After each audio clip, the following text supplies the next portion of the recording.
Over 1 million pickup trucks got repossessed in the US last year. 1 million. And at the exact same time, there's 800,000 brand new trucks just sitting on dealer lots right now. Oh, and the average new truck? 64 grand. Let's get into why this is happening, and honestly, what it means for your wallet if you're even thinking about buying one. The repo numbers are actually terrifying. Okay, so let's start with the scary stuff, because there's a lot of it. 2.5 million vehicles got repossessed in 2025. That's every kind of vehicle. Cars, SUVs, minivans, all of it. And out of that whole pile, over 1 million were trucks. Trucks alone. Think about that for a sec. Trucks are only about 20% of what's on the road, but they're almost 40% of all the repos. That math doesn't work. Something's broken there, and right now, today, there's 3.1 million brand new vehicles just sitting unsold at dealerships across the country. 800,000 of those are trucks. Small ones, big ones, heavy-duty ones, doesn't matter. They're all just parked, draining money. And here's the part people don't think about. Dealerships don't own those trucks outright. They're on credit, kind of like a giant credit card for the dealership. So every single day a truck sits there unsold, the dealer is paying interest on it. It's actively costing them money to just exist on the lot. So you'd think, okay, prices should be dropping, right? Nope, they're still going up, which tells you something's gotta give soon. So how did we even get here? Let me take you back for a second. I remember when a fully loaded Silverado, leather seats, top trim, the whole 9 yards, was like 41 to 45,000 bucks back in 2016. That was the expensive one, the nice one. Now, that same 43 grand gets you the base model. Single cab, cloth seats, steel wheels, no bed liner, and it's got a little turbo 4-cylinder engine in it. That's your $43,000 truck in 2026. Want the actual mid-tier Silverado, the LT? That's $65,550 now. Not the fancy one, just the regular one. A fully loaded GMC Sierra AT4X, 87 grand. I saw a heavy-duty Sierra 2500 at a GMC lot, the cheapest one they had, and it was $85,505, the cheapest. And it's not just GM doing this. A Toyota Tacoma SR5, which is supposed to be the basic entry-level truck, is over $47,000 now. A Chevy Colorado, remember when that was the affordable compact truck? It's pushing $56,000. The GMC Canyon is almost $63,000 for a midsize truck. Wages have not kept up with any of this, not even close. And that gap just keeps getting wider every year. The dealer tricks that make it worse.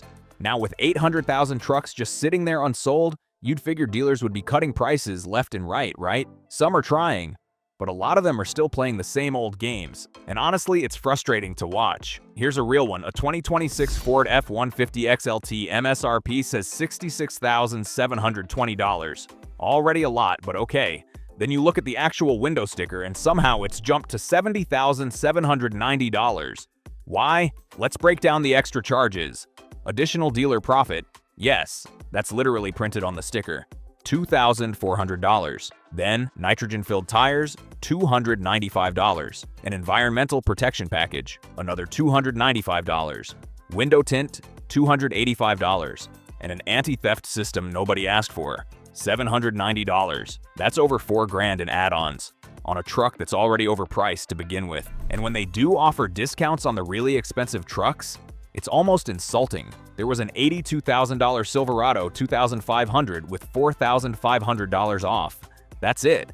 5% off something that's overpriced by like 40%. That's not a deal. That's barely anything. So what's the actual strategy here? Stretch the loan out as long as possible. Keep the monthly payment low enough that it feels okay. And let people slowly drown over 72 or even 84 months. 7 years. On a truck. A thing that loses value the second you drive it off the lot. This next part is where it gets genuinely dangerous. And it's the part most buyers don't think through until it's way too late. More than half of all truck loans last year were over $1,000 a month. More than half. And over a fifth of all truck loans were 84-month terms, 7 years of payments. Here's the math that should honestly scare you a little. Say you buy a $64,000 truck today. 5 years from now, that truck's maybe worth $30,000. So you've lost $34,000 just in value. Poof, gone. And if you're on an 84-month loan, guess what? You haven't even paid it off yet. You're underwater. You owe more than the thing is even worth. That's called being upside down on a loan, and it's happening to a lot of people right now. And then there's the used truck trap too. People think, oh, I'll just buy used, save some money. Smart, right? Except used truck interest rates are running 11 to 12% right now. New trucks are around 7%. So yeah, the sticker price is lower on a used truck, but you're paying way more interest over that 60 or 72-month loan. Sometimes you end up paying more overall than if you just bought new. The savings are kind of an illusion, and used truck prices aren't even that much lower anymore anyway. They're up 6.2% year over year. The gap between new and used has basically disappeared. There's nowhere left to hide, honestly. Okay, let's talk about the one that actually sends trucks to the repo lot more than anything else. People do all their homework on the loan. They crunch the numbers on the monthly payment, they stretch it, they make it work on paper. They feel good. They drive off the lot, and then the insurance bill shows up.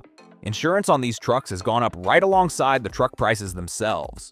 We're talking about $65,000 to $87,000 vehicles now. The insurance on that can genuinely wreck your budget, especially when you stack it on top of a loan payment that's already over $1,000, plus your mortgage, plus groceries, plus everything else that's more expensive these days too. That's the silent killer.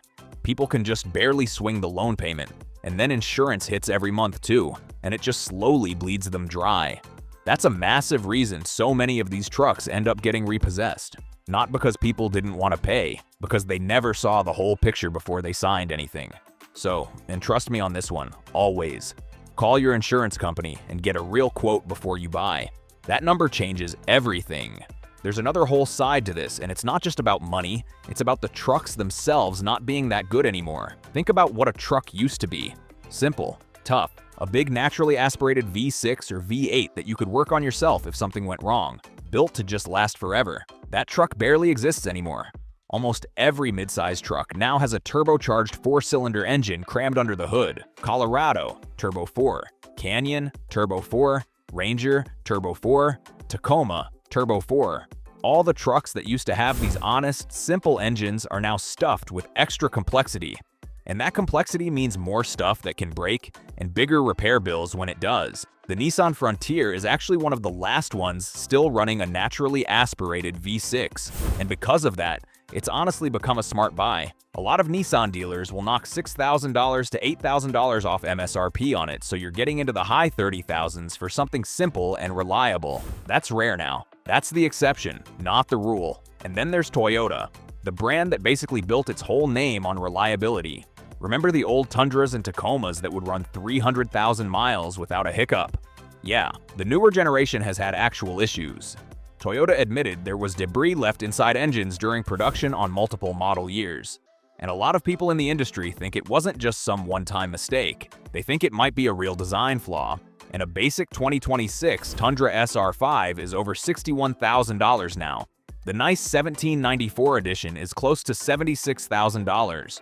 So you're paying that much money and also just sitting there hoping the engine doesn't have problems. You lost the simplicity, you lost the affordable price, and now you might have lost the reliability too. Those were literally the 3 reasons people bought Toyota trucks in the first place. Here's the part of this whole thing that nobody in the industry really wants to say out loud.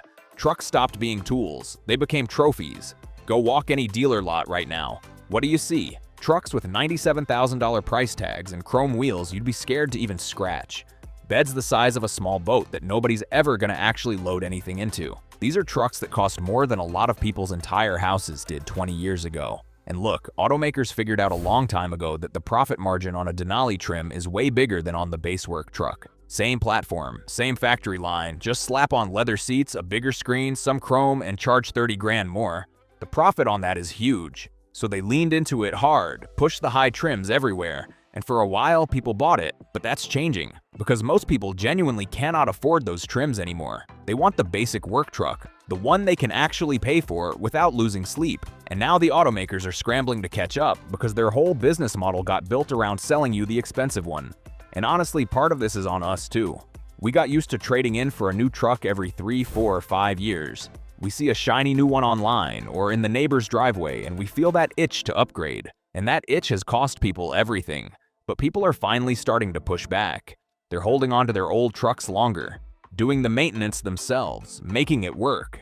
Because the alternative $1,100 a month payment for the next 7 years on something that's losing value the whole time, that's just not sustainable. That's financial trouble waiting to happen. So, Can you actually still afford a new truck in 2026? Drop it in the comments, I actually want to know. And hey, if this was useful, hit like, subscribe, all that good stuff. Thanks for watching, and I'll catch you in the next one.